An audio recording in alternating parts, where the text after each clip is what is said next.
अस्सलाम वालेकुम। सो इस वक्त हम बात करते हैं ईबे रिटर्न्स की।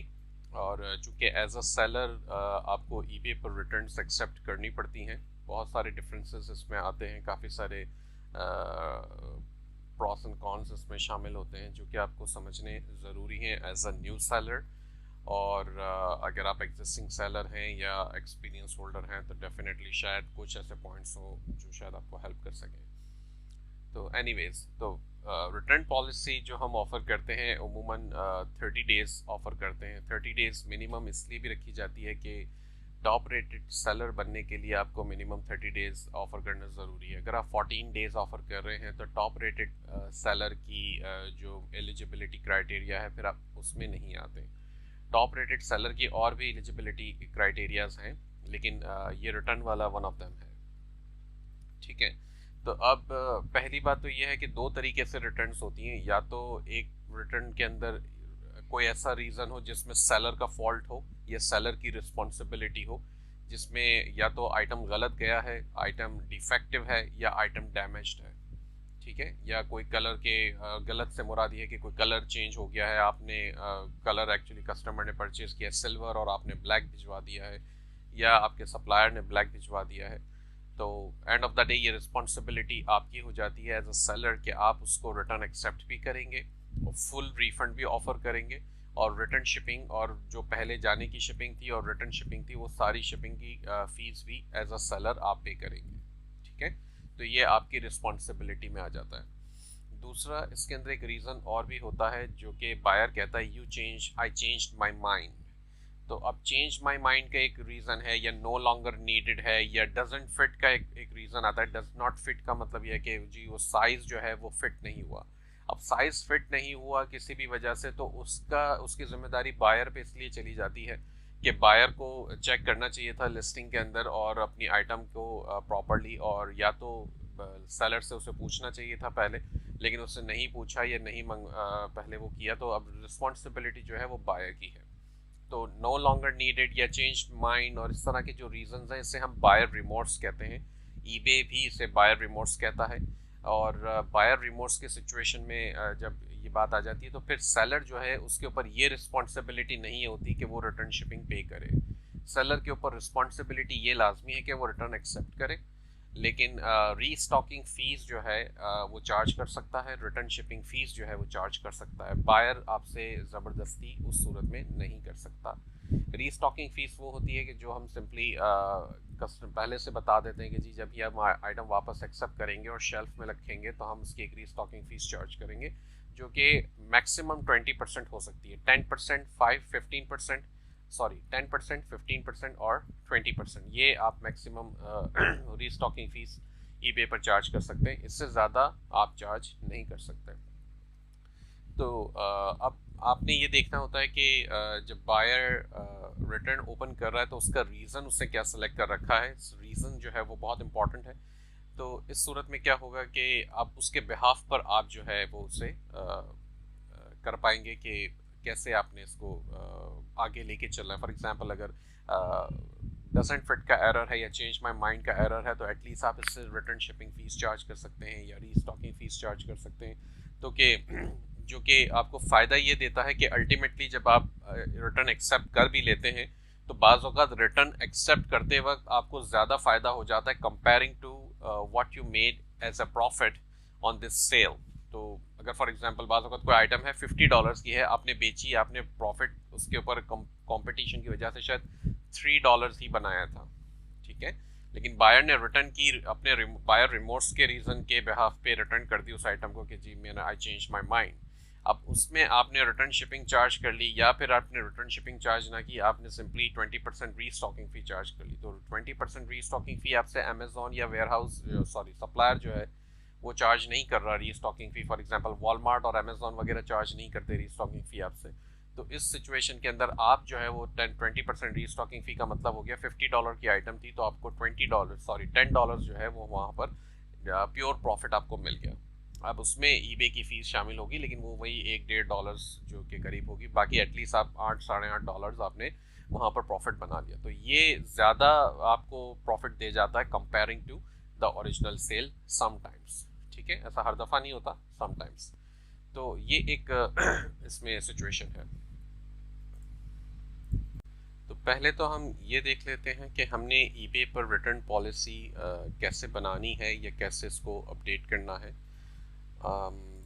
आपके पास ये बिजनेस पॉलिसीज का एक सेक्शन होता है आपके ईबे अकाउंट में। आप सेल के पेज से भी यहाँ पर आ सकते हैं बिजनेस पॉलिसीज में, और यहाँ पर आपको तमाम पॉलिसीज दिखा रहा होगा। इस वक्त मैंने रिटर्न सेलेक्ट कर रखा है, इसलिए सिर्फ रिटर्न शो कर रहा है। तो अगर न्यू पॉलिसी आपको बनानी है तो क्रिएट पॉलिसी, रिटर्न पे आप क्लिक करें, और यहाँ पर ये आपसे पॉलिसी का नाम पूछेगा। पहले तो जो भी आपने पॉलिसी का नाम देना, मैं ज़्यादातर लिखता हूँ कभी डिफ़ॉल्ट, जो भी हमने आगे नाम रखना है।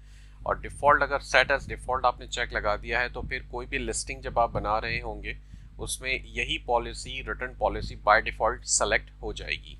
और बाज़ औक़ात तब का आप जो है वो कभी टूल्स यूज़ करेंगे, जो लिस्टिंग के टूल्स होंगे, वहाँ पर भी डिफ़ॉल्ट के तौर पे यही पॉलिसी चली जाएगी, अगर वहाँ पर पहले से आपने सेलेक्ट नहीं कर रखी है, या बाज़ औक़ात हम भूल जाते हैं करना, तो उस सूरत में।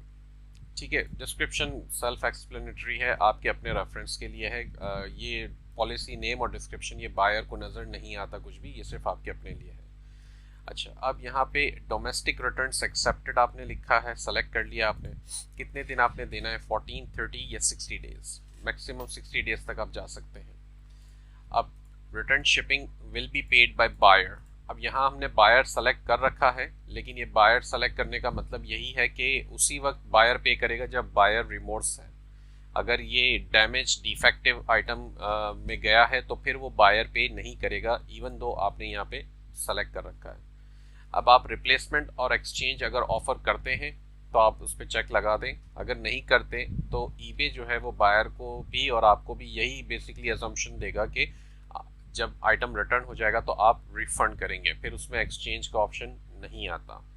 ठीक है, इंटरनेशनल रिटर्न्स एक्सेप्टेड। अब आपने अगर इंटरनेशनल भेजी है आइटम, बाहर भेजी out of country, out of the United states, तो अब वहाँ से एक्सेप्ट करेंगे तो उसकी पॉलिसी भी आपको सेट करनी है। कौन पे करेगा, रिप्लेसमेंट सेम चीज़ है। तो नॉर्मली हम रिटर्न्स इंटरनेशनल पे एक्सेप्ट करते ही नहीं है। मैं तो खैर इंटरनेशनल शिपिंग सिर्फ और सिर्फ ग्लोबल शिपिंग प्रोग्राम के थ्रू करता हूँ, अदरवाइज मैं नहीं करता। जब ये इन्फॉर्मेशन आप सबमिट कर दें, अपडेट कर दें पूरी, तो सबमिट और सेव पे क्लिक कर दीजिएगा, तो ये आपकी पॉलिसी जो है वो सेव हो जाएगी। ठीक है, अब ये देख लेते हैं कि अमेज़ॉन पे फॉर एग्जांपल आपने एक आइटम परचेज करके ईबे के कस्टमर को सेंड की थी, अब वो रिटर्न करनी है, और रीजंस हम देख लेते हैं क्या क्या ऑप्शन हमारे पास हैं। हम समझ लेते हैं कि अमेज़ॉन से हमने ये आइटम परचेज करके भेजी थी कस्टमर को, और यहाँ पर मेरे पास ऑप्शन आ रहा है ये रिटर्न आइटम्स का। इसमें मैं जब क्लिक करूँगा तो ये हमें ऑप्शन दे देगा। तो अब ये पूछता है आपसे कि why are you returning this item. तो ऑप्शंस यहाँ पर आ रहे हैं, bought by mistake, better price available. In situation, इसमें भी वही सिचुएशन है जैसे ईबे पर हमने सुन ली कि बायर रिमोर्स होगा तो अमेज़ॉन भी आपसे शिपिंग चार्ज करेगा। अब मोस्ट ऑफ द केसेस जो सेलर्स होते हैं, जो रीसेलर्स होते हैं, जाहिर सी बात है वो शिपिंग तो नहीं देंगे, इवन दो बायर रिमोर्स का केस है। तो उसमें हम क्या सेलेक्ट कर लेते हैं, कुछ ऐसे ऑप्शन सेलेक्ट कर लेते हैं, मिसिंग और ब्रोकन पार्ट से, आइटम अराइव टू लेट, या product damage, shipping boxes okay, और इस तरह के ऑप्शंस हैं, रॉन्ग आइटम वाज सेंट। तो आप कोई भी ऑप्शन इस तरह के सेलेक्ट कर लें तो इसमें आपसे अमेज़ॉन जो है वो रिटर्न शिपिंग चार्ज नहीं करेगा। तो अब यहाँ पे colour was wrong for example मैंने लिख दिया, अलबत्ता ये बात झूठ है लेकिन हमने यहाँ पे लिख दिया। अब कंटिन्यू आप करेंगे तो नेक्स्ट ऑप्शन पे आपसे पूछ रहा है मुझे कि ये जी हम आपको रिफंड कर देंगे वंस आइटम, ओरिजिनल आइटम जो है वो रिटर्न हो गया। तो आप जब कंटिन्यू करेंगे तो नेक्स्ट पेज के ऊपर ये आपको, अब यहाँ पर कुछ सिचुएशंस आती हैं, ये मैं आपको बताना चाहूँगा ताकि आपको इससे कुछ फ़ायदा यहाँ पर भी मिल सके। वो ये होती है कि यूपीएस स्टोर का एक ऑप्शन, खैर ये तो हमने सेलेक्ट कर रखा है, यूपीएस ड्रॉप ऑफ आपका कस्टमर करेगा, तब जब आप यूपीएस ड्रॉप ऑफ सेलेक्ट करेंगे तो ये अमेज़ॉन आपको लेबल प्रोवाइड कर देगा।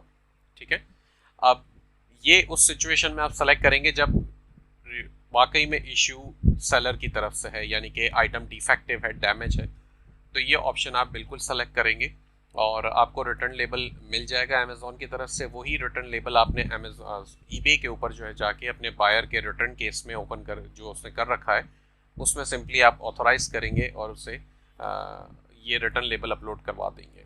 वहाँ पर ट्रैकिंग नंबर पूछेगा आपसे, आपने वो ट्रैकिंग नंबर दे देना है और सबमिट कर देना है। तो ईबे जो है वो रिटर्न बायर को बता देगा कि रिटर्न जो है वो एक्सेप्ट कर ली गई है सेलर की तरफ से और ये लेबल दिया गया है, आप ये ट्रैकिंग रिटर्न लेबल यूज़ करें और आइटम को रिटर्न कर दें।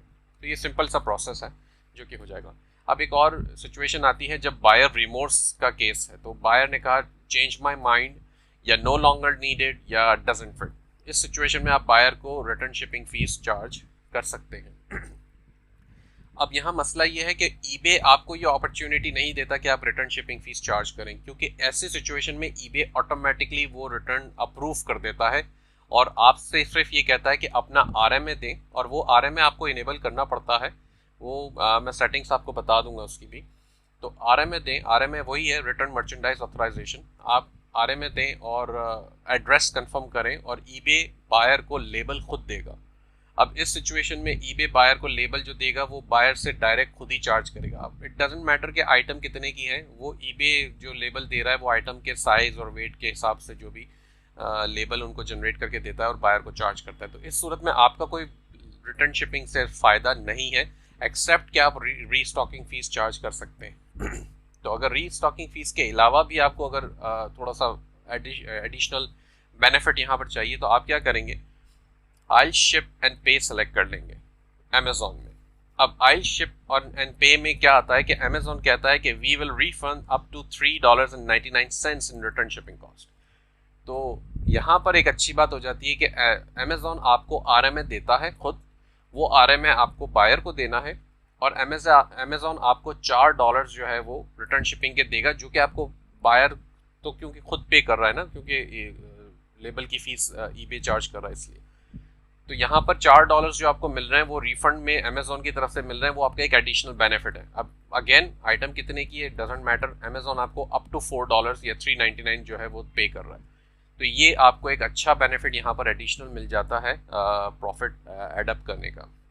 ठीक है, जब आप इसे कंफर्म करेंगे, अब मैं कंफर्म अभी नहीं करना चाहता क्योंकि ये रिटर्न नहीं हो रही आइटम, तो जब आप इसे कंफर्म करेंगे तो नेक्स्ट स्क्रीन के ऊपर आपको वो एक लेबल देगा जो कि एड्रेस होगा उसके अंदर और आरएमए होगा। वो आरएमए आपने उठा के वहाँ पे देना है और एड्रेस की जब ईबे आपसे जो एड्रेस अमेजोन ने आपको दिया है वो एड्रेस आपको ईबे पर देना होगा। अब ईबे पर जब आप एड्रेस कंफर्मेशन जो मांग रहा होगा जिस स्क्रीन पे, वो स्क्रीन अनफॉर्चुनेटली मेरे पास अभी नहीं है क्योंकि मेरे पास कोई रिटर्न्स ओपन नहीं है अभी।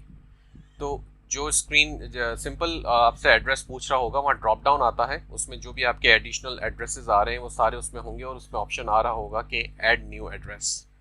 अगर आपने पहले से एड्रेस ऐड नहीं कर रखा तो आप अमेजोन का ये एड्रेस वहाँ पर ऐड कर दें। बड़ा सिंपल सा ऑप्शन है, नेक्स्ट स्क्रीन पर एड्रेस मांगेगा, एड्रेस दे दें और सिंपल ऐड अप्रूव करें, आई मीन सबमिट करें और दैट्स इट, आरएमए डालेंगे, दैट्स इट। और वो नेक्स्ट स्क्रीन के पर कंफर्मेशन आपकी हो जाएगी कि जी ये बायर ने रिटर्न जो है वो आपने जो है वो रिटर्न एक्सेप्ट कर ली है और बायर जो है वो रिटर्न भेज देगा। अब ईबे बायर के पास जाएगा और बायर को बोलेगा जी ये एड्रेस है, ये आरएमए नंबर है और ये रिटर्न लेबल वो ईबे ने जो खुद देना है वो देगा और जो भी शिपिंग रिटर्न शिपिंग की कॉस्ट है वो ईबे बायर को दिखा रहा होगा कि मैं इतनी चार्ज करूँगा। अब बायर के ऊपर मैं डिपेंड करता है कि बायर चाहे तो एक्सेप्ट कर ले, आई मीन रिटर्न कर दे उसको यूज़ करके। अब बाज़ औक़ात छोटी सी आइटम्स होती हैं, कुछ लोग कहते हैं बायर सोचते हैं यार $15-20 की है ठीक है और रिटर्न शिपिंग जो है वो $8-10 मांग रहा है, रीस्टॉकिंग फ़ीस भी देनी पड़ेगी, मैं रिटर्न ही नहीं करता, रहने देते हैं। बाज़ औक़ात बड़ी आइटम्स होती हैं $50-100 के आसपास की होती हैं तो बायर जो है वो रिटर्न फिर भी कर देता है।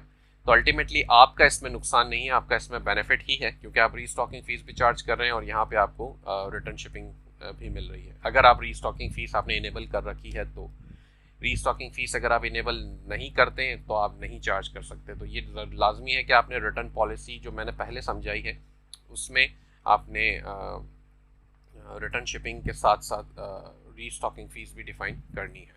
ठीक है जी।